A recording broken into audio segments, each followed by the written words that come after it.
नमस्कार, मेरा नाम है श्रेयसी सागर। आप देख रहे हैं एक न्यूज़ 24। आज की बड़ी खबर सुप्रीम कोर्ट से आई है। बिहार की वोटर लिस्ट यानी मतदाता सूची को लेकर विपक्षी दलों को एक बड़ा झटका लगा है। विपक्ष ने चुनाव आयोग की प्रक्रिया पर सवाल उठाए थे, लेकिन सुप्रीम कोर्ट ने साफ कहा कि चुनाव आयोग को अपनी प्रक्रिया पूरी करने दीजिए। अब आइए पूरी खबर समझते हैं। बिहार में विधानसभा चुनाव होने हैं। चुनाव से पहले हर राज्य में मतदाता सूची यानी वोटर लिस्ट का पुनर्निरीक्षण किया जाता है। इसमें यह देखा जाता है कि कौन सा नाम हटाने हैं, कौन से नए वोटर जुड़े हैं, कौन अब तक इस क्षेत्र का वोटर नहीं रहा। इस प्रक्रिया के तहत कुछ नाम हटाए जाते हैं और कुछ जोड़े जाते हैं। लेकिन विपक्षी दलों जैसे राष्ट्रीय जनता दल, कांग्रेस और वाम दलों ने आरोप लगाया कि यह प्रक्रिया ठीक नहीं हो रही है।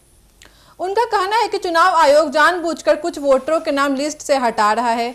सुप्रीम कोर्ट ने बहुत साफ शब्दों में कहा है कि हम चुनाव आयोग की प्रक्रिया में अभी कोई दखल नहीं देंगे, उन्हें काम करने दीजिए। अगर बाद में कोई गड़बड़ी सामने आती है तो उस पर विचार किया जाएगा। मतलब यह है कि अदालत ने फिलहाल चुनाव आयोग पर कोई रोक नहीं लगाई है। अदालत का मानना है कि प्रक्रिया पूरी होने दें और उसके बाद ही किसी तरह की समीक्षा की जा सकती है।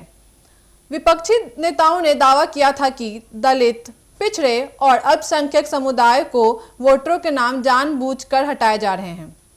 बीजेपी और एनडीए को फायदा पहुंचाने की साजिश हो रही है। यह लोकतंत्र के खिलाफ है। उन्होंने कहा कि 1 जनवरी 2024 के बाद जिन लोगों ने 18 साल की उम्र पूरी की है, उन्हें भी अभी वोटर लिस्ट में जोड़ा नहीं गया है। चुनाव आयोग ने सुप्रीम कोर्ट में कहा कि यह एक नियमित प्रक्रिया है जो हर राज्य में होती है। मतदाता सूची अपडेट करने के लिए हर नागरिक को मौका मिलता है। अगर किसी का नाम गलती से हट गया हो तो उसे फिर से जोड़ा जा सकता है। चुनाव आयोग निष्पक्ष और स्वतंत्र रूप से काम करता है। सुप्रीम कोर्ट ने दोनों पक्षों की बातें सुनी, लेकिन उसका झुकाव चुनाव आयोग की ओर रहा। कोर्ट ने यह भी कहा कि अगर भविष्य में किसी तरह की गड़बड़ी सामने आती है तो फिर मामले की दोबारा जांच होगी। इसका मतलब यह है कि अदालत ने अभी कोई फैसला पूरी तरह से विपक्ष के खिलाफ या चुनाव आयोग के पक्ष में नहीं दिया है, लेकिन यह साफ कर दिया है कि अभी चुनाव आयोग को अपनी प्रक्रिया जारी रखने दी जाए। अब चुनाव आयोग बिहार में मतदाता सूची का पुनरीक्षण जारी रखेगा।